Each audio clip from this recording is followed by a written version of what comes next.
Subscribe करें और bell दबाएं ताकि कोई खबर रह न जाए।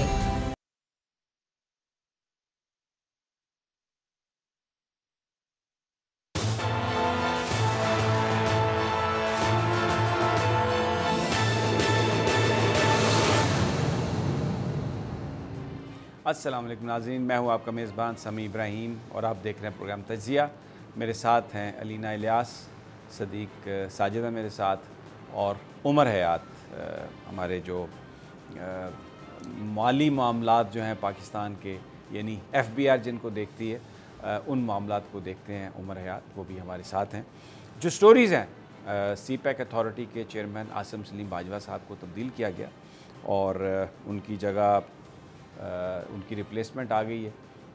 दूसरा, परवेज़ इलाही साहब ने, स्पीकर पंजाब असम्बली ने आज जो एक नया कानून था प्राइवेट मेंबर्स डे पे, जिसको गवर्नर साहब ने वापस कर दिया था ये कह कर के इसमें कॉन्फ्लिक्ट है, आज उसमें तरमीम करके सहाफ़ियों को उसमें से निकाल के आज वो बिल बाकायदा तौर पर परवेज़ इलाही साहब की क़यादत में वहाँ पर असम्बली ने पास किया और वो कानून बन चुका है।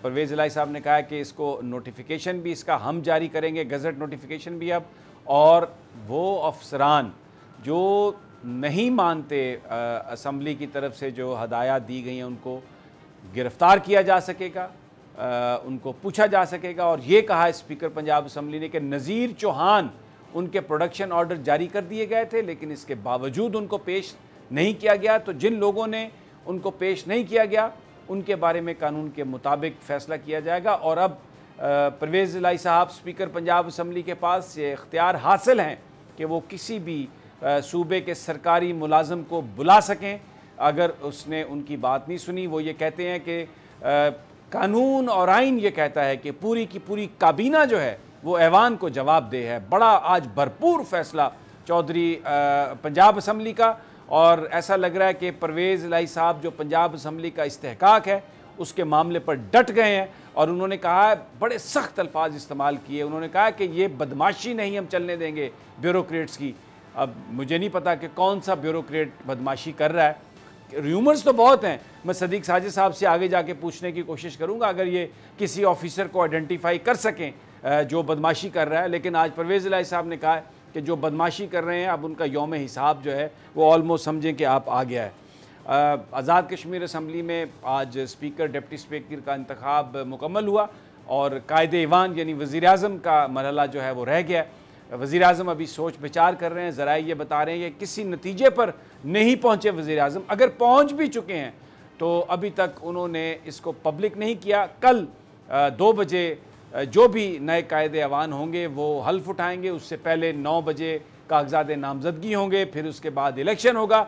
और जिस तरह उस्मान बुज़दार के मामले पर पहले चंद घंटे पहले ही अनाउंसमेंट हुई कि कौन पंजाब का वज़ीर आला बनेगा, उस्मान बुज़दार साहब का नाम आया और फिर 3-4 घंटे के बाद उन्होंने हल्फ उठा लिया। तो लग रहा है कि इसका रिपीट हम देखेंगे कल आज़ाद जम्मू कश्मीर असम्बली में, और उसमें अब वज़ीर-ए-आज़म किसका फ़ैसला करते हैं ये कल ही हमें पता चलेगा, या हो सकता है रात देर गए हमें पता चल जाए। लेकिन सबसे पहले CPEC, इस पर हम बात करेंगे। अथॉरिटी आसिम सलीम बाजवा साहब को तब्दील किया गया। उमर हयात, बहुत ज़्यादा जो चाइनीज़ जो थे उनको बड़े तहफ़्फ़ुज़ात थे क्योंकि CPEC स्लो हो रहा है। और एक चाइनीज़ कंपनी ने ख़त भी लिखा कि FBR ने जो एग्जम्पशंस उनको देनी थी, जो कानून के मुताबिक जिसके वो अहल थे, वो एग्जम्पशन देने से इनकार कर दिया, जिसकी वजह से जो दरिया झेलम पर, जो नीलम झेलम पर जो एक 750 मेगावाट का जो पावर प्रोजेक्ट है वो डिले का शिकार हो रहा है, डैमेजेस पड़ रहे हैं उनको, और बड़ा उन्होंने इस पर शिकायत की। ये भी एक वजह थी। लेकिन अमूमी तौर पर यह तासुर एक था कि CPEC को चलाने के लिए पाकिस्तान की तरफ से इस अथॉरिटी का वो बंदा होना चाहिए जो कॉर्पोरेट सेक्टर को समझता हो, क्योंकि इस पे चाइनीज़ कंपनियों के साथ एक निगोशिएशन इन्वॉल्व थी। छोटी छोटी जो तफसीलात हैं जो बिल्कुल कॉर्पोरेट सेक्टर के जो माहिर लोग हैं वो कर सकते हैं। तो ये सब कुछ ज़रूरी था। तो किस तरह से आप देखते हैं इस फैसले को, और फौरी तौर पर इसकी क्या वजूहात थी, कुछ आप शेयर करेंगे हमारे साथ? जी समी साहब, बहुत बहुत शुक्रिया। और सबसे पहले जो है वो यकीनी तौर पर बात आसिम सलीम बाजवा साहब जो हैं वो मुस्ताफ़ी हो चुके हैं सीपेक अथॉरिटी से, और वज़ीर-ए-आज़म इमरान ख़ान ने खालिद मंसूर को जो है वो मुआविन ख़ुसूसी बराए सीपेक उमूर जो है वो उनकी तैनाती की मंजूरी दे दी है और बाकायदा नोटिफिकेशन भी हो चुका है।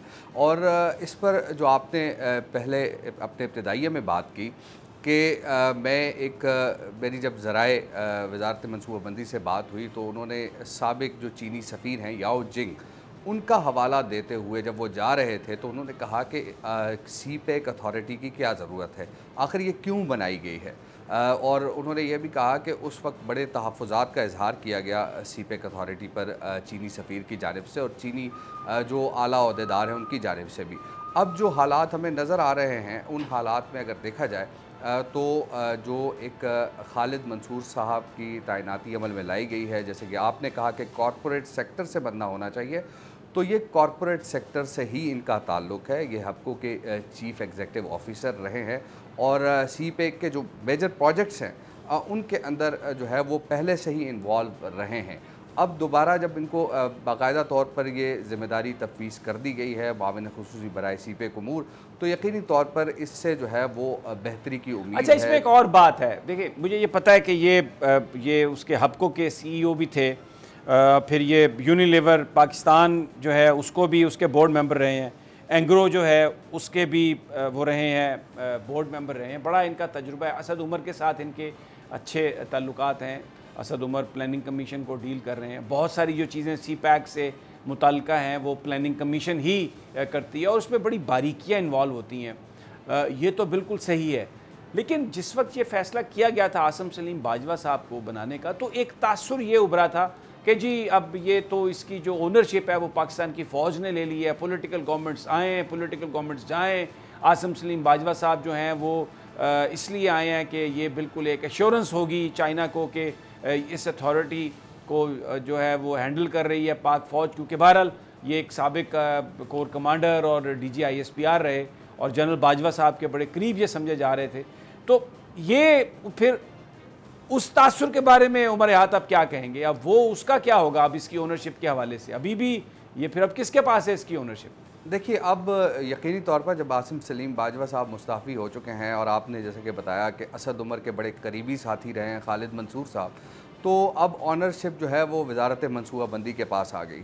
वज़ारत मनसूबाबंदी ने इससे कबल जो है वो सीपेक के हवाले से बाकायदा तौर पर रिव्यू कमेटी जो है वो बनाई थी और उस रिव्यू कमेटी जो है वो सीपेक अथॉरिटी बनने के बाद जो है उसका काम ख़त्म हो गया था। लेकिन अब दोबारा एक स्टेयरिंग कमेटी जो है वो कुछ अर्सा कबल वजूद में लाई गई है और उस स्टेयरिंग कमेटी का कल इजलास भी हुआ है जो वज़ीर तरक्की मनसूबाबंदी हैं असद उमर की ज़ेर सदारत, और अब बाकायदा तौर पर उस जो रिव्यू कमेटी थी उसको स्टेयरिंग कमेटी का नाम देकर दोबारा फंक्शनल कर दिया गया है।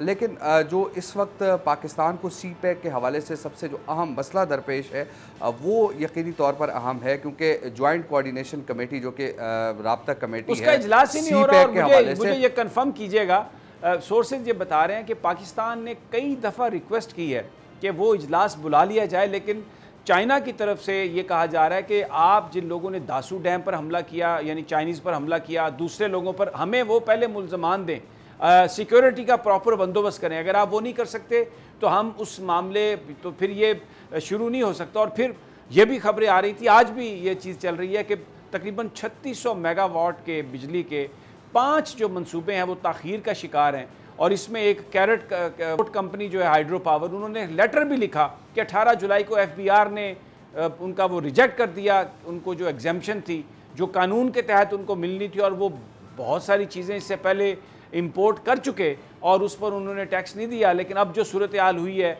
उसकी वजह से उनको नुकसान हो रहा है। तो ये सारी चीज़ें थी इन द बैकड्रॉप जिसमें आसिम सलीम बाजवा साहब का रिमूवल हुआ है। देखिए, सबसे पहले तो ये जो चीज़ समझ में आ रही है कि आसिम सलीम बाजवा ने अपने ट्वीट के अंदर ये बात कही है कि उन्होंने बहैसियत चेयरमैन सीपेक अथॉरिटी जो है वो 2 साल मुकम्मल कर लिए हैं और 2 साल के बाद अब उन्होंने ख़ुद जो है वो रिज़ाइन किया और वज़ीर-ए-आज़म ने नई अपॉइंटमेंट की है इस पर। अब जो 10th JCC है, यानी जॉइंट कोऑर्डिनेशन कमेटी जो कि सीपेक पर है, उसका इजलास मुलतवी होना 16 जुलाई को ये इजलास होना था, लेकिन 14 जुलाई को जो है वो दासू इंसिडेंट हुआ और दासू इंसिडेंट के बाद जो है वो ये इजलास जो है वो मुलतवी हुआ और ये इजलास चीनी साइड के इमा पर जो है वो मुलतवी किया गया। और अब पाकिस्तान की जानिब से बार बार रिक्वेस्ट की जा रही है कि इस माह के आखिर में जो है वो इस इजलास को बुलाया जाए और सीपेक के जो दूसरे फेज़ के जो मंसूबे हैं उन पर काम शुरू किया जाए। लेकिन हम देख रहे हैं कि सीपेक के हवाले से जो चाइनीज़ साइड है वो बाकायदा तौर पर पाकिस्तान की इस पेशकश को मुस्तरद कर चुकी है बार बार और मुश्किल है कि आइंदा 2 माह तक भी ये इजलास जो है वो बुलाया जा सके। आखिरी सवाल मैं आपसे पूछता हूँ, इस मामले में आखिरी सवाल आपसे पूछता हूँ। एक तासुर है क्योंकि अमेरिका सीपैक नहीं चाहता, उसने इंटरनेशनली भी कैंपेन शुरू की हुई है और प्रेशर डाल रहा है पाकिस्तान पर कि वो ना मंसूबे करे सीपैक के। इसको वो हमेशा से उनके डिप्लोमेट्स कहते रहे हैं कि जनाब ये तो पाकिस्तान के लिए बड़े नुकसानदेह है। फिर पाकिस्तान के अंदर जो चाइनीज़ जहाँ पर काम कर रहे हैं वहाँ पर धमाके हो रहे हैं, कोशिशें की जा रही हैं कि किसी तरह से उस काम को रोका जाए। कुछ लोग ये कहते हैं कि मुख्तलिफ इदारों के अंदर वो लोग जो अमेरिका के साथ थे उन्होंने भी काम को स्लो कर दिया। बाजवा साहब के ऊपर भी एक बहुत बड़ा ये एलिगेशन लगता था, बड़ा एक इल्ज़ाम लगता था कि क्योंकि उनकी जो इन्वेस्टमेंट है वो सारी अमेरिका में है, कहीं वो भी कंप्रोमाइज़ का शिकार ना हो जाएं। हालांकि बड़े ऑनेस्ट और बड़े स्ट्रेट फॉरवर्ड वो ऑफिसर रहे सारी ज़िंदगी और इस बात का कोई एविडेंस नहीं है कि उन्होंने इस मामले में कोई दबाव कबूल किया हो। लेकिन ये चीज़ भी आप समझते हैं जो ये फ़ैसला हुआ कि अब उनको रुख्सत ले लेनी चाहिए, कुछ कार फरमा थी ये चीज़ें भी? देखिए सभी साहब, जो मैंने ट्वीट का भी हवाला दिया उनके, लेकिन जो आप अमरीकी दबाव की बात कर रहे हैं, अमरीकी दबाव जो है वो पाकिस्तान के ऊपर जो है वो मुशर्रफ दौर से है, चीन के ताल्लुकात के हवाले से। और अब जब सीपैक शुरू हुआ तो सीपैक के बाद जो है वो अमरीकी दबाव मज़ीद बढ़ता रहा और जो पहली नाराज़गी चाइनीज़ साइड की जानिब से सामने आई वो यही थी कि जब IMF प्रोग्राम में पाकिस्तान जा रहा था तो उस वक्त भी IMF ने वो डॉक्यूमेंट्स जो है वो जो सीपैक के मुआहदे के डॉक्यूमेंट्स थे वो भी मांगे, जिस पर उनको प्रोवाइड किए गए और इस पर जो चाइनीज़ साइड ने नाराज़गी का इजहार किया था। फिर उसके बाद हमने ये देखा कि जब पाकिस्तान तहरीक इंसाफ की हुकूमत आई थी उस वक्त अब्दुल रज़ाक दाऊद का स्टेटमेंट था कि जब उन्होंने ये कहा कि हम जो सीपैक है इस पर नज़रसानी करेंगे, ये चीज़ें जो है वो यकीनी तौर पर चाइनीज़ साइड को जो है वो खटकती रहीं और फिर उन्होंने गारंटीज़ भी इस पर मांगी थी। और फिर जो पॉलिटिकल लोग हैं पाकिस्तान तहरीक इंसाफ के, जो इलेक्टेड लोग हैं, उनकी जानिब से भी बार बार जो है वो नज़रसानी या रिव्यू करने के हवाले से बात की गई। अब जब आसिम सलीम बाजवा साहब को चेयरमैन सीपैक अथॉरिटी बनाया गया तो उस पर तहफ़्फ़ुज़ात का इजहार भी हुआ और अब जब हम देख रहे हैं कि खालिद मंसूर साहब को आज मुआविन खुसूसी बराए सीपैक उमूर जो है वो बनाया गया है, इनकी चाइनीज़ कंपनियों के साथ अच्छी अंडरस्टैंडिंग है। और एक सेकंड रुकिए, वो थे सीपैक अथॉरिटी के चेयरमैन, इनको एडवाइज़र बनाया गया है, तो अब अथॉरिटी विदाउट चेयरमैन एक्ट करेगी, क्या स्टेटस होगा उसका? मुझे तो यही लगता है कि जो इस वक्त जिनको मुआविन खुसूसी बनाया गया है सीपैक अथॉरिटी भी शायद जो है वो इस ख़त्म कर दी जाए। और क्योंकि चाइनीज़ को इस मामले पर शुरू से ही एतराज़ रहा है, वो कह रहे थे कि अथॉरिटी से पहले भी मामला हो रहे थे, बिल्कुल मैंने आपको जरूरत नहीं है। तो फिर हम ये बड़ी इंपॉर्टेंट बात है कि अथॉरिटी ही आगे जाके, क्योंकि ये तो एडवाइज़र लगे हैं और आसिम सलीम बाजवा साहब अथॉरिटी की चेयरमैनशिप से इस्तीफ़ा दिया उन्होंने। मैं आपको यही कह रहा हूँ, मैंने याओ जिंग का पहले हवाला दिया था कि उन्होंने कहा कि ये अथॉरिटी बनाने की क्या ज़रूरत है, क्योंकि 2015 से लेकर 2018 तक साजिद साहब ज़रा हिलजुल रहे हैं। मैं आपका बहुत शुक्रिया, मुझे पता है आपने जाना भी है। उमर हयात, बहुत शुक्रिया, आपने हमारे साथ में शिरकत की। मुझे पता है कि फौरी तौर पर आपने निकलना है, आपकी नई असाइनमेंट, आपकी गाड़ी नीचे इंतज़ार कर रही है, तो इंशाल्लाह कल हम आपको सुनेंगे सारी आपकी गुफ्तगू। सदीक साजिद साहब, आप बहुत हिलजुल रहे थे उमर हयात साहब के जवाब पर, ये सीपैक अथॉरिटी और अब एडवाइज़र, ये बीच में कुछ इस पे आप कमेंट करना चाहेंगे? पहली बात तो ये ज़ाहिर है जी, इस मामले को कई लिहाज से, कई पहलुओं से मैंने भी देखा है। एक तो जो सबसे बड़ी वजह बनी है तब्दीली की वो है इदारा जाती और वजारतों के दरमियान फुकदान, जिसका ताउन जो है वो चेयरमैन सीपैक अथॉरिटी जो मुस्ताफ़ी हो चुके आसिम सलीम बाजवा उनको हासिल नहीं था। असद उमर साहब के साथ भी उनके मामलात कोई बेहतर इतने नहीं थे, हालांकि उन्होंने कोई तारीफ़ की। स्टीयरिंग कमेटी, फिर ये जॉइंट जो कमेटी का इजलास होना था, वो आपकी बात ठीक है, चाइनीज़ को एतराज़ था, वज़ीर ख़ारजा वहाँ पर गया। फिर उसके बाद आपने देखा कि तालिबान का भी एक वफ़द वहाँ पर गया, उनके साथ भी दासू डैम और फिर जो तुर्कमानिस्तान मूवमेंट, ये सारी बातें वहाँ पर हुई कि कालदम तहरीक तालिबान पाकिस्तान और उसके बाद जो तुर्कमानिस्तान में इस्लामिक मूवमेंट है उनके दरमियान गठजोड़ सामने आया था। और आपको याद होगा कि हमारे DJSI भी चाइना गए थे और बहुत सारी चीज़ें वहाँ उनको दी थी, और उसी बुनियाद के ऊपर उन्होंने एक चीज़ बड़ी वाज़ेह कही थी। हमारे जो वज़ीर दाखिला हैं शेख रशीद, उनके साथ जो चीनी सफ़ीर की मुलाकात हुई थी, उन्होंने कहा जब तक हमारे जो चाइनीज़ वर्कर हैं उनकी सिक्योरिटी को यकीनी नहीं बनाया जाता, इसके ऊपर नहीं हम काम कर सकते। दूसरा जो वैलिड पॉइंट उठाया है वो है कि ये तो चेयरमैन थे, मुआवने खुसूसी लगा दिया, बिल्कुल आपकी बात दुरुस्त है। सीपैक अथॉरिटी बनी एक्ट ऑफ पार्लियामेंट के ज़रिए, अभी गुज़श्ता महीने ही ये बिल जो है वो मंजूर हुआ, बड़ी मुश्किल से, पहले कौमी असम्बली में एतराज़ हुआ, फिर सेनेट में जाके फंस गया, बहरहाल वो मंजूर हो गया। और उसमें चेयरमैन सीपैक अथॉरिटी के जो इख्तियारात, क़वाइद व ज़वाबित, पावर, सारी हर एक चीज़ का जिक्र है। अब अगर इसको ख़त्म करना है तो पार्लियामेंट के ज़रिए ही इसको ख़त्म किया जा सकता है, उसके बगैर इसको ये ख़त्म नहीं कर सकते, क्योंकि ये एक्ट ऑफ पार्लियामेंट बन चुका है और ये मुआवने खुसूसी लगाए गए हैं और ये सारे मामला देखेंगे। लेकिन अभी वज़ीर-ए-आज़म के ऊपर मुनहसर है कि क्या वो इसको इसी तरह देखें, वो एक एजाज़ी है उनकी, जो उनको ना तो ये लिखा गया है नोटिफिकेशन में कि उनको ओहदा, ठीक है मैं समझ गया, बहरहाल ठीक है, ये टेक्निकल चीज़ें हैं, अब एक्ट ऑफ पार्लियामेंट के ज़रिए ख़त्म किया जाएगा। बहरहाल आसिम सलीम बाजवा साहब की रुखसती हुई और एक ऐसा शख्स अब आया है जो जिनका नाम खालिद मंसूर है, कॉर्पोरेट सेक्टर से उनका ताल्लुक़ है। बहुत पहले ये हो जाना चाहिए था, क्योंकि चाइना के साथ जो एग्रीमेंट्स हैं वो बहुत ही समझदारी से करने होंगे, इसलिए कि चाइनीज़ जो हैं बड़े समझदार बिजनेसमैन हैं, पाकिस्तान को अपने मफादात का ख्याल रखना होगा, तो ये कॉर्पोरेट सेक्टर को समझने वाला एक आदमी होना चाहिए था। अब जो सवाल ये है कि किस तरीके से खालिद मंसूर साहब एक्ट करते हैं, बिल्कुल आने वाले दिनों में ये वाज़े हो जाएगा। बड़ी तब्दीली और ताख़ीर का शिकार हो रहे हैं सीपैक के मंसूबे। अब देखना यह है कि खालिद मंसूर साहब उनको कितनी तेज़ी से आगे लेके जाते हैं। चाइनीज़ भी इस अरेंजमेंट पर खुश नहीं थे, तासुर ये था कि बाजवा साहब के आने से ये अब पाक फ़ौज ने इसकी ओनरशिप ले ली है, अब बाजवा साहब नहीं है तो बहरहाल ओनरशिप तो पाक फ़ौज की अभी भी होगी, इसलिए कि ये पाकिस्तान के प्रोजेक्ट्स हैं, चाइना और पाकिस्तान के दरमियान है, और जो हमारी रियासत के सारे जो सतून हैं वो स्टेक होल्डर्स हैं और डेफिनेटली वो इन तमाम चीज़ों को ओन करते हैं। पंजाब असम्बली की तरफ चलते हैं जनाब। पंजाब असम्बली में एक बिल पास हुआ और जिसमें जो इख्तियारात दिए गए असम्बली को, स्पीकर को, उनमें सहाफ़ी भी शामिल थे शुरू में और सरकारी अफसरान भी शामिल थे कि जिनको वो मुनासिब समझे पंजाब असम्बली बुला सकती है, स्पीकर साहब बुला सकते हैं, उनकी गिरफ़्तारी भी हो सकती है। इस पर गवर्नर साहब ने एतराज़ लगाया, उस बिल को वापस भेज दिया। प्राइवेट मेंबर्स डे था आज वहाँ पर पंजाब असम्बली में, सहाफ़ियों को तो इससे निकाल दिया गया कि सहाफ़ियों को इस्तिस्ना होगा इस बिल से, लेकिन सरकारी मुलाजमीन जो पंजाब असम्बली की तरफ से स्पीकर की तरफ से जो इंस्ट्रक्शंस आ रही होंगी, जो उनको तस्लीम नहीं करेंगे उनको गिरफ़्तार किया जा सकेगा। स्पीकर के पास अब ये इख्तियार है। और आज जो गुफ्तगू की स्पीकर पंजाब असम्बली ने, ज़रा सुनवा दीजिए वो, फिर इस पर बात करते हैं। घर के अंदर दाखिल हो जाए पुलिस, तो जो प्रिविलेज है हमारी अपनी बनी हुई असम्बली की, आप हैरान होंगे कि प्रिविलेज कमेटी का चेयरमैन ने मुझे भेजा है लिख के कि मेरी अपनी प्रिविलेज ब्रीच हो गई है।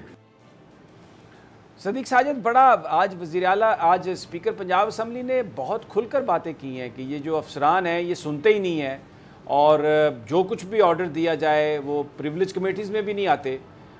तो अब पंजाब असम्बली और स्पीकर प्रिविलेज कमेटी के पास ये इख्तियार है कि वो उन ऑफिसर्स को गिरफ़्तार कर सके। और आज उन्होंने कहा कि भले नज़ीर चौहान का मामला तय हो गया शहजाद अकबर साहब के साथ, लेकिन जो प्रोडक्शन आर्डर जारी किए गए थे और जिन ऑफिसर्स ने पेश नहीं किया उनको कानून के मुताबिक निपटा जाएगा। और आज से सुन लें सारे अफसर, ये कहा चौधरी परवेज़ इलाही ने, आज से सुन लें कि ये एक्ट लागू हो गया।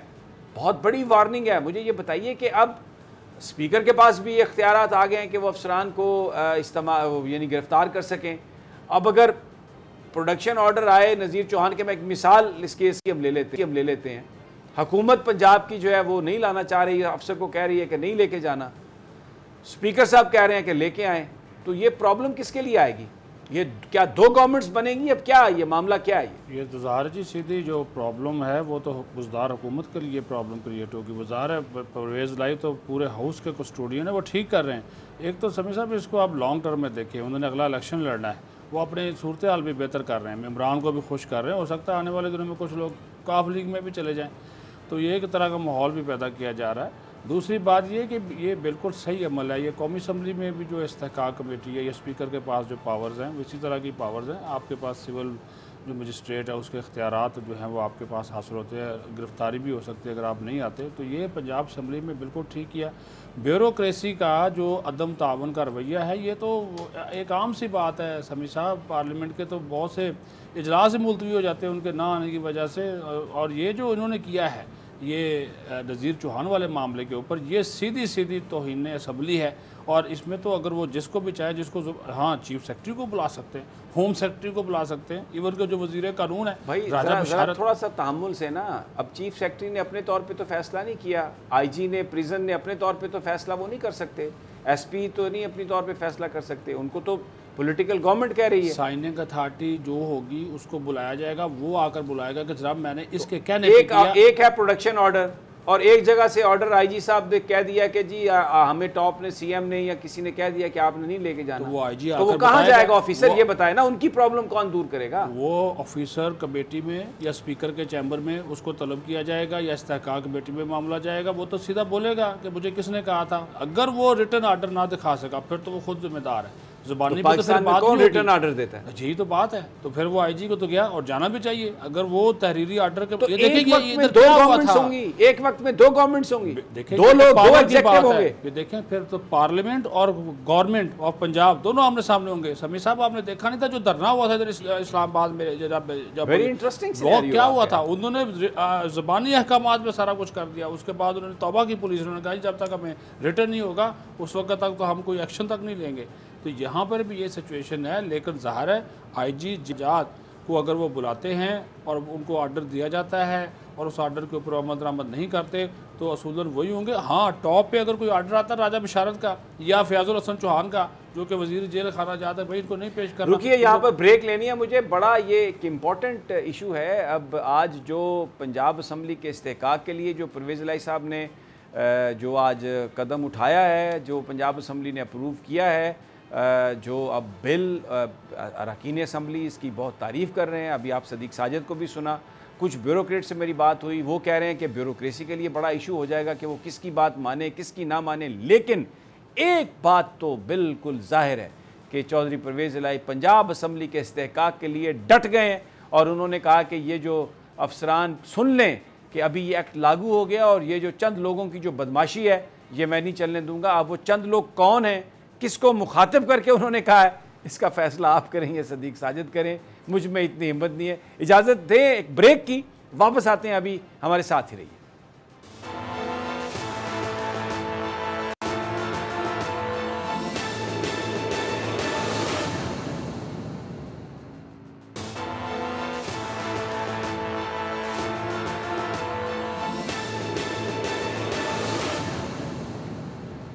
वेलकम बैक नाजरीन।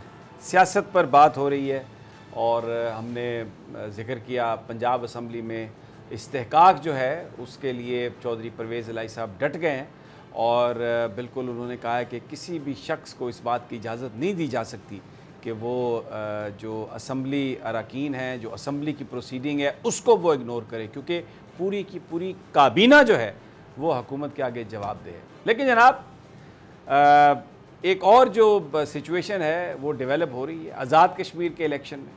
वहाँ पे कल कायदे अवान का इंतखाब हो रहा है और आज स्पीकर डिप्टी स्पीकर का इलेक्शन तो हो गया, लेकिन बड़ी एक ज़बरदस्त वहाँ पर जो सिचुएशन है वो डेवलप हो रही है और इस बात का इम्कान है कि फॉरवर्ड ब्लॉक बन जाए पीटीआई में। पीटीआई आज़ाद कश्मीर में फॉरवर्ड ब्लॉक बनने का इम्कान है, क्योंकि जो ख़बरें आ रही हैं उसके मुताबिक ये तजवीज़ किया गया था पार्टी की तरफ से कि बैरिस्टर सुल्तान महमूद चौधरी को बना दिया जाए सदर और सरदार तनवीर इलियास को बना दिया जाए वज़ीर आज़म।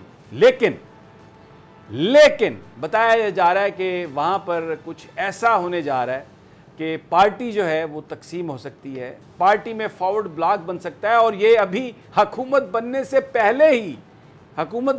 पहले ही ये ब्लॉक बनेगा। और अगर ये ब्लॉक बनता है तो पीटीआई ने जो वहाँ पर फतह हासिल की है, जिस तरीके से नून लीग और पाकिस्तान पीपल्स पार्टी को उखाड़ा है वहाँ से, तो ऐसा लगता है कि वो जो सारी जो गेन है, वो जो पीटीआई की जो अंदरूनी जो चपकलश है या ये जो गुफ्तगू या ये जो कोशिशें की जा रही हैं, जो पार्टी ने तजवीज़ दी थी उससे हट के जो कुछ करने की कोशिश की जा रही है, उससे पीटीआई की हुकूमत बनने से पहले पीटीआई वहाँ पर इख्तिलाफात का शिकार हो सकती है, फॉरवर्ड ब्लॉक बन सकता है और बहुत कमज़ोर होगी हुकूमत जो आज़ाद कश्मीर की बनेगी। फ़ैसला इसका कल होना है, लेकिन इस वक्त जो सूरत हाल है वहाँ पर फॉरवर्ड ब्लॉक जो है वो उसकी सदीक साजिद, ये तो बड़ी एक अहम डेवलपमेंट है। कुछ और होने जा रहा है वहाँ पे। जो पार्टी ने कहा कि बैरिस्टर साहब को सदर बनाएं और तनवीर इलियास को प्राइम मिनिस्टर बनाएं, वो नहीं हो रहा। और ये कौन है जो सब कुछ डोरियां कौन हिला सकता है? और ये तो हुकूमत बनने से पहले जो वो सारी गेन है वो ज़ाया हो जाएगी। आपने अपने इंट्रो में कहा था कि शायद कोई उस्मान बुज़दार जैसा फ़ैसला इस सामने आ जाए। वज़ीर-ए-आज़म इमरान खान इसी वजह से सोचो बचार में मसरूफ़ है। और अभी जो आपने बात की ना, ये 100% दुरुस्त बात है, ऐसी इतलात बिल्कुल हैं। और मैं तो नाम ले देता हूँ जी, सीधी सी बात है कि बैरिस्टर सुल्तान महमूद चौधरी एक फॉरवर्ड ब्लॉक बनाने की कोशिश कर रहे हैं, सीधी सी बात है। और उन्होंने ये पैगाम भिजवाया है वज़ीर-ए-आज़म पाकिस्तान इमरान खान को कि मेरे साथ 11 MLAs जो हैं वो हैं पीटीआई के, और पीपल्स पार्टी भी मेरा साथ देगी, और पीपल्स पार्टी और नून लीग वहाँ पे मिल चुके हैं।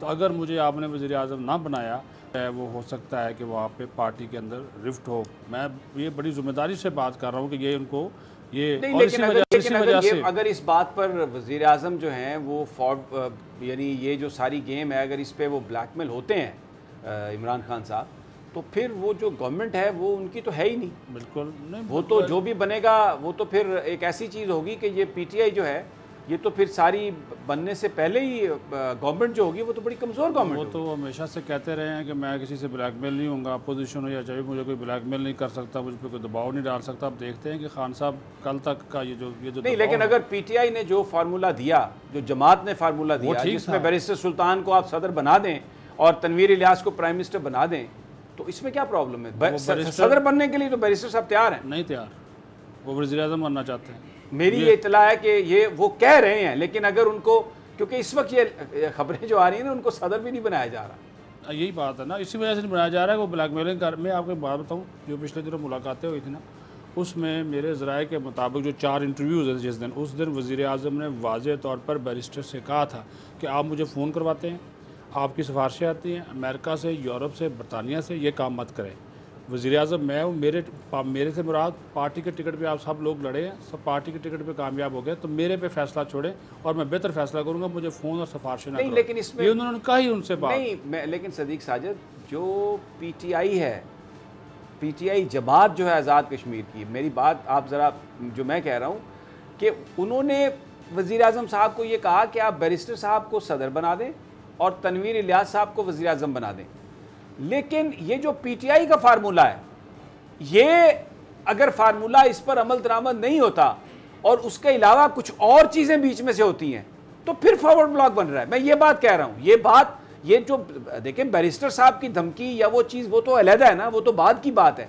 इस वक्त तो जो पीटीआई का फार्मूला है वो उसको अगर कोई नहीं एक्सेप्ट कर रहा, तो जो मुझे लगता है वो तो वज़ीर-ए-आज़म साहब हैं, जो मुझे जो इतलात आ रही हैं, तो वज़ीर-ए-आज़म साहब जो है ना, वो पीटीआई ने जो फार्मूला दिया है, अगर वो उस पर अमल नहीं करते और वो बिल्कुल एक पंजाब की सी कैफियत निकालते हैं, उसमें से एक अपना को बंदा निकाल के किसी वजह से खराबी हो जाएगी, तो वो जो अगर पार्टी की टूट फूट होगी, तो कश्मीर तो बड़ा सेंसिटिव है। उसमें नून लीग ऑलरेडी एक ऐलान कर चुकी है, बिलावल भुट्टो ऑलरेडी एक ऐलान कर चुके हैं, और अगर उसमें पीटीआई टूट फूट का शिकार होगी तो it's a test of Imran Khan leadership. जी बिल्कुल। इसमें वो जो उनकी एक आदत है कि वो बीच में से एक बंदा निकाल के ला के खड़ा कर देते हैं, वो मुझे लगता है कि कश्मीर में अगर उन्होंने ये रिपीट किया तो जो मुझे ज़राए बता रहे हैं उसमें ऐसा लगता है कि फॉरवर्ड ब्लॉक बनेगा और हुकूमत बनने से पहले जो है वो पीटीआई टूट फूट का शिकार हो जाए। आप ये कहना चाह रहे हैं कि ख्वाजा फारूक या क्यूम न्याजी में से कोई हो सकता है जो बीच कुछ में भी हो सकता है। अब अगर देखें ना, जो पीटीआई ने जो रिकमेंडेशन दी है, हाँ जी, अगर उस फार्मूले को वो नहीं मानते तो फिर और कुछ और करके लेके आते हैं तो फिर इसका मतलब तो ये है ना कि जिस जमहूरियत की आप बात करते हैं, जिस जमहूरी रवैये की बात करते हैं कि जी मेजॉरिटी जो कहेगी या आप उनसे मशावरत करते हैं, तो वो तो फिर वही बात होगी ना जैसे पीपल्स पार्टी करती है, जैसे नवाज शरीफ साहब करते हैं कि भाई जो फैसला आया वो मैं ही जो करूंगा मैं ही करूंगा, आपकी जो मुशावरत है उसका मुझे कुछ नहीं है। मेजॉरिटी वगैरह ये पार्टियों के अंदर जमहूरियत की जो बातें ना मेरे और आपके लिए हैं, अंदर जो कुछ होता है वो वही है जो आपने कहा है कि खान साहब ने कहा जी मैंने फैसला करना है। अलीना कुछ कहेंगी आप? सर वो बात कंप्लीट करना नहीं होगी बात हो गई बात उनकी। सर बेसिकली देखिए जो बैरिस्टर साहब हैं और सरदार साहब हैं, हमारे सामने ऐसा सिचुएशन जिस तरह के इलेक्शंस हुए और जिस तरीके से ऑपोजिशन ने चीज़ों को छेड़ा, अगर अब इस वक्त में पीटीआई की जमात जो है वो एक पेज पर नहीं रहेगी तो इसका फ़ायदा ऑपोजिशन को भी होगा और इसका फ़ायदा जो है बैरूनी ताकतें भी उठाएंगी। और अगर खान साहब ये समझते हैं कि उस्मान बुज़दार टाइप का कोई बंदा वो वहाँ पर ला कर कश्मीर की हुकूमत को यहाँ से बैठ कर चला सकते हैं, तो मेरे ख्याल में ये उनकी गलती होगी, क्योंकि वहाँ पर बहुत से और भी अनासर जो हैं वो इस वक्त बड़े एक्टिव हुए होंगे। और पूरा अगर आप देखें ना इस वक्त इंडियन मीडिया उठा के तो आपको नजर आएगा कि उस वक्त उनकी नज़र है कि आने वाला वज़ीर आज़म कौन होगा कश्मीर का। तो खान साहब को थोड़ा सा ना वो जो फार्मूला उन्होंने उस्मान बुज़दार वाला अप्लाई किया जो कि फेल है। अगर आप अभी वहाँ पे जाके गवर्नेंस की सूरत हाल देखें, खान साहब जो मर्जी कहते रहे उस्मान बुज़दार साहब के बारे में, रिस्पेक्टेड हैं वो, लेकिन ये है कि जो रियलिटी है वो ग्राउंड पे बिल्कुल डिफरेंट है और कश्मीर की पॉलिटिक्स बिल्कुल डिफरेंट है, पंजाब की पॉलिटिक्स बिल्कुल डिफरेंट है। तो वही बंदा होना चाहिए जो कि पार्टी के सारे लोग कह रहे हैं, क्योंकि अगर आप पार्टी के खिलाफ जाएंगे तो इसका मतलब है कि पार्टी आने वाले दिनों में फिर आपका साथ तो नहीं देगी। ऑलरेडी अगर आप हर जगह देख रहे हैं तो कितनी ग्रुपिंग आपको नजर आती है, केपीके में ग्रुपिंग है, बलूचिस्तान में ग्रुपिंग है, कश्मीर में ग्रुपिंग है, सिंध में आप देखें वो जो करने जा रहे हैं, सिंध में आप कोशिश तो कर रहे हैं कि सिंध को आप फतह कर लेंगे, लेकिन कोई उधर जो आसिफ अली जरदारी साहब हैं वो तैयार बैठे हैं कि उन्होंने पंजाब को परवेज इलाही साहब के साथ मिलकर क्या करना है। तो मेरे ख्याल के खान साहब को बड़ा सोच समझ के कदम उठाना चाहिए। वेरी इंटरेस्टिंग सिनेरियो कि अगर जो पीटीआई आज़ाद कश्मीर ने जो रिकमेंड किया वज़ीर आज़म इमरान खान को, अगर और वो रिकमेंडेशन ये हैं कि बैरिस्टर सुल्तान महमूद चौधरी को सदर बना दिया जाए और तनवीर इलियास साहब को वज़ीर आज़म बना दिया जाए, अगर उन रिकमेंडेशंस पर इमरान खान नहीं अमल करते या उनको वेट नहीं करते और वो वही एक फार्मूला निकालते हैं कि अपनी मर्ज़ी से किसी आदमी को लगा देंगे, या तो फिर इसका जो हमें इस वक्त खबरें आ रही हैं कि फॉरवर्ड ब्लॉक बन सकता है, पार्टी टूट फूट का शिकार हो सकती है, and it will be very unfortunate कि इतनी बड़ी फतह अवामी तौर पर हासिल की तहरीक इंसाफ ने, लेकिन हुकूमत साजी के मामले पे आके इख्तलाफ का शिकार हुए और वज़ीर आज़म ने जो फ़ैसला किया उससे पीटीआई की जो बनने वाली हुकूमत होगी वो पता नहीं बन भी पाएगी या नहीं पीटीआई की हुकूमत, और अगर बनेगी भी तो इंतहाई कमज़ोर होगी वह हुकूमत, क्योंकि उसको कोई एतमाद हासिल नहीं होगा और वो फिर पता नहीं कितने दिन तक चलती है, और कश्मीर एक बड़ा ही सेंसिटिव एरिया है। तो लेट्स सी आज की रात अब इमरान खान साहब क्या इसमें फ़ैसला करते हैं। सदीक साजिद साहब, अब ज़रा दूसरे मौजू की तरफ आ जाएँ। शहबाज शरीफ साहब का जो इंटरव्यू था उसमें जो गुफ्तगू उन्होंने की, नवाज़ शरीफ साहब ने तो उसको कम्प्लीटली रिबफ कर दिया। अपने ट्वीट में उन्होंने ये कहा कि ये मामला चंद सीटों का नहीं है, ये तारीख़ का मामला है कि हम ऐसे लोगों के साथ ऐसी साइड पे खड़े हुए नज़र आना चाहते हैं जिनका फ़ैसला दुरुस्त था, जिन्होंने पाकिस्तान को इन लोगों की इदारों की ग़ुलामी से निजात दिलाया। और ये मामला चंद सीटों का नहीं है जो शहबाज शरीफ साहब कह रहे थे बेहतर हिकमत अमली से हम जीत सकते थे। सिर्फ ना ये बल्कि शाहिद खान अब्बासी साहब ने ये सवाल कर दिया शहबाज साहब से कि आप एक्सप्लेन करें जनाब कि हमने अगर ये हम इलेक्शन कैंपेन का हमारा ये नुक्ता ना होता, ये मैनिफेस्टो ना होता, तो कौन सा हमें मैनिफेस्टो चाहिए था, हम क्या कहते जो बेहतर हिकमत अमली थी। जनाब सदीक साजिद साहब। समी साहब, मैंने पहले भी कहा था कि मरीम नवाज़ का अपने वालिद के ऊपर बहुत ज़्यादा जो है वो एक तरह का दबाव समझ ले या रोब दबदबा कर ले, उनकी बात को वो टालते नहीं हैं। अब जितनी भी कोशिश कर रहे हैं शहबाज शरीफ मामलात को संभालने की, उन्होंने ख़ुद उस इंटरव्यू में कहा कि हमें माजी को भूल कर आगे बढ़ना चाहिए। उन्होंने दो तरफ़ा बात की, इस्टेब्लिशमेंट को भी मैसेज दिया और अपने बड़े भाई को भी दिया। लेकिन अब एक चीज़ बड़ी क्लियर हो चुकी है। अगर आप ये कह रहे हैं ना जी कि नवाज शरीफ ने ट्वीट करके और ये बात सारी कह दी है, तो दूसरी तरफ आज जो इजलास हुआ है शहबाज शरीफ की ज़ेर सदारत मॉडर्न टाउन में पार्टी के रहनुमाओं का, क्लियर कट 2 टोक अल्फाज में उन्होंने कहा कि एक बात उन्होंने बड़ी क्लियर कट कही है, सुन लीजिए उनका जुमला है। अच्छा, मेरे सोर्स के मुताबिक। एक सेकंड, आपका जुमला बहुत कीमती है, वक्त हुआ एक का, और मैं ये आपका कीमती जुमला नहीं चाहता कि ज़ाया हो, तो महफूज रखिए, संभाल कर रखिए। आप भी मेरे साथ रहें, जैसे ही ब्रेक से वापस आते हैं वो कीमती जुमला आपकी नज़र।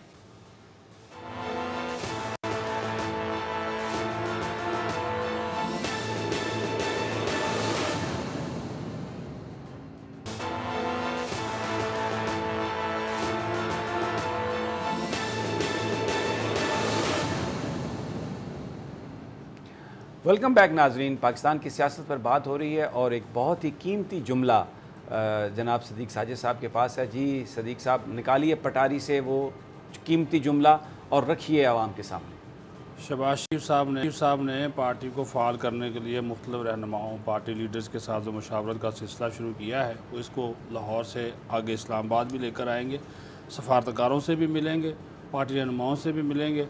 और उन्होंने एक जुमला बोला, वो बड़ा है, उसकी लंबी चौड़ी कहानी में नहीं जाऊँगा वरना रीना इतराज़ कर देगी। वो सिर्फ एक जुमला था। उन्होंने कहा कि हमारी पार्टी मज़ाहमत के लिए नहीं, मफामत के लिए बनी है और हमने मफामत की तरफ जाना है।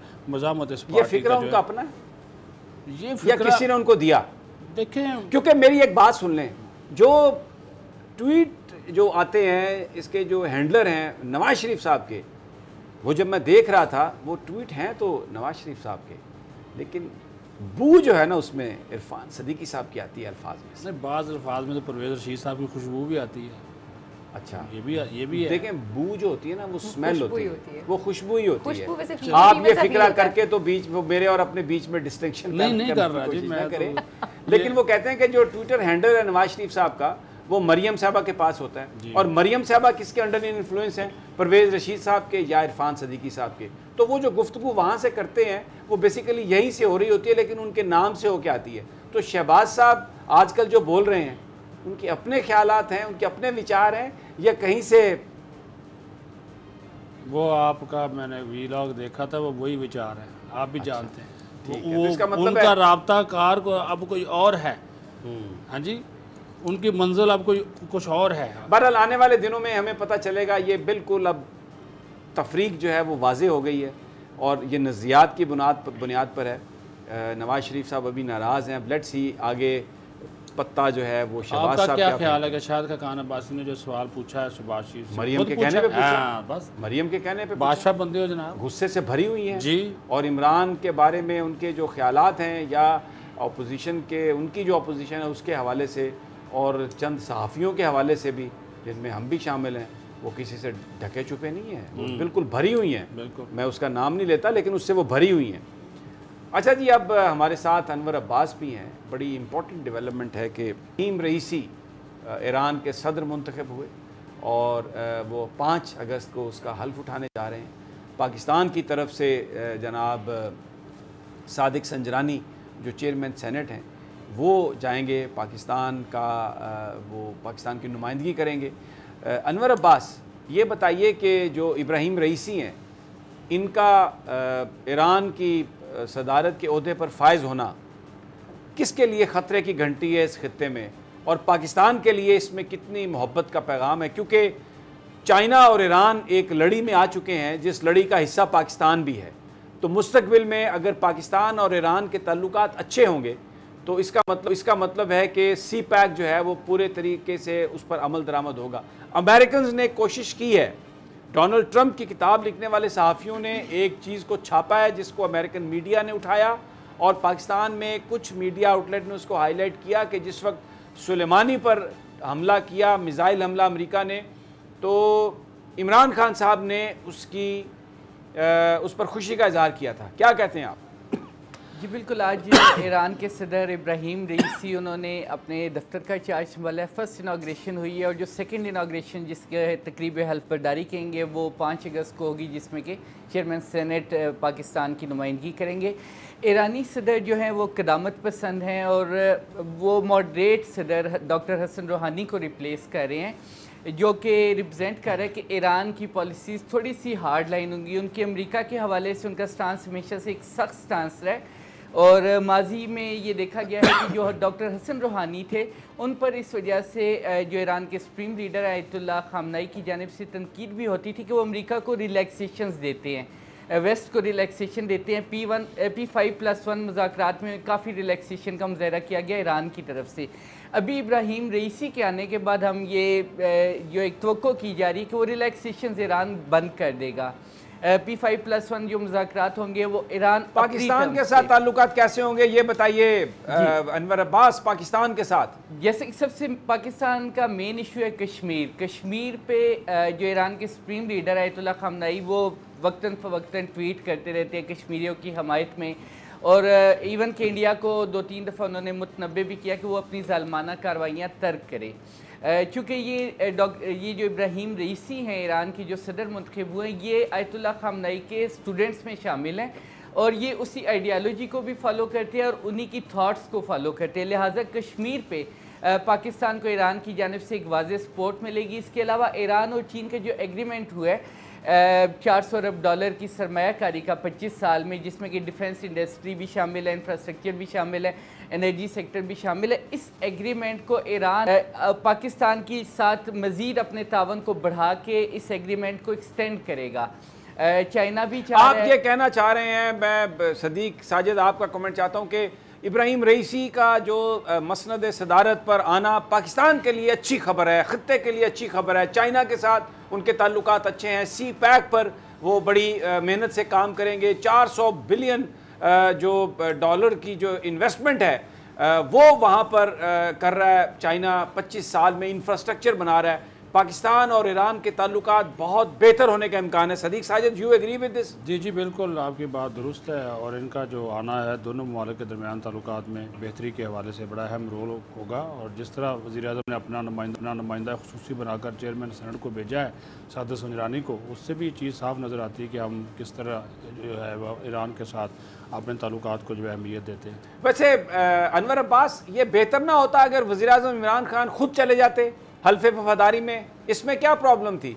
बहुत अच्छे हमारे उनके चाइना के साथ ताल्लुकात हैं, हमारा ब्रदर मुल्क है ईरान, और बड़ी उसने हमेशा से गैस पाइपलाइन तक बिछा दी, हमें गैस की ऑफ़र की, लेकिन हम क्योंकि मुख्तलिफ दबाव में रहे, हमारी हमदर्दियाँ और लॉयल्टीज़ किसी और के साथ थी, माजी में हम नहीं जा सके। तो अगर चले जाते वज़ीर-ए-आज़म इमरान खान तो इसमें हमें सफारती तौर पर इस खित्ते में फ़ायदा ही होना था, नुकसान तो कोई नहीं था।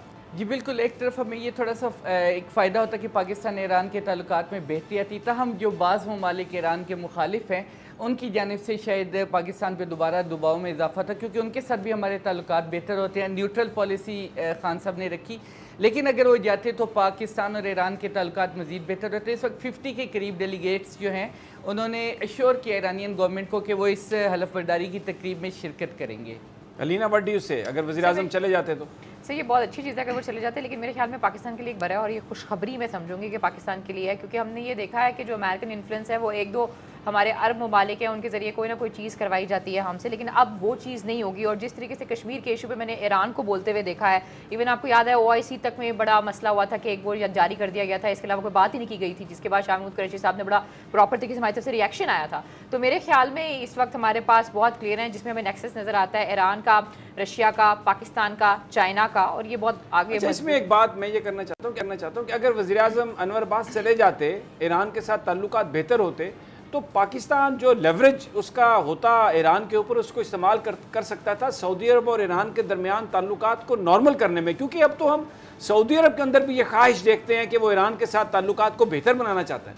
जी बिल्कुल, इनकी बैक ट्रैक डिप्लोमेसी ईरान और सऊदी अरब के दरमियान ऑलरेडी चल रही है और इनके मुज़ाकरात भी इस वक्त जारी हैं।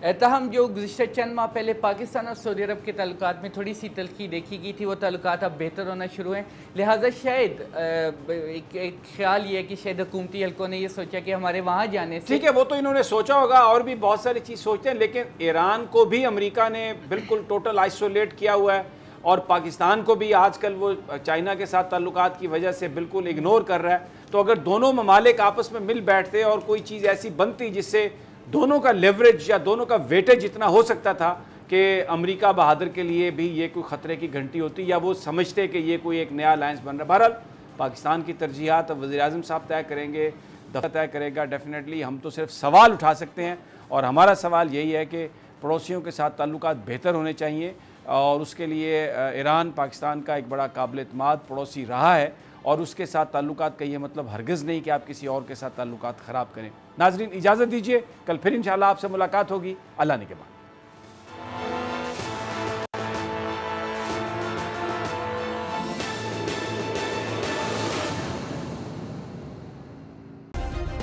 सब्सक्राइब करें और बेल दबाएं ताकि कोई खबर रह न जाए।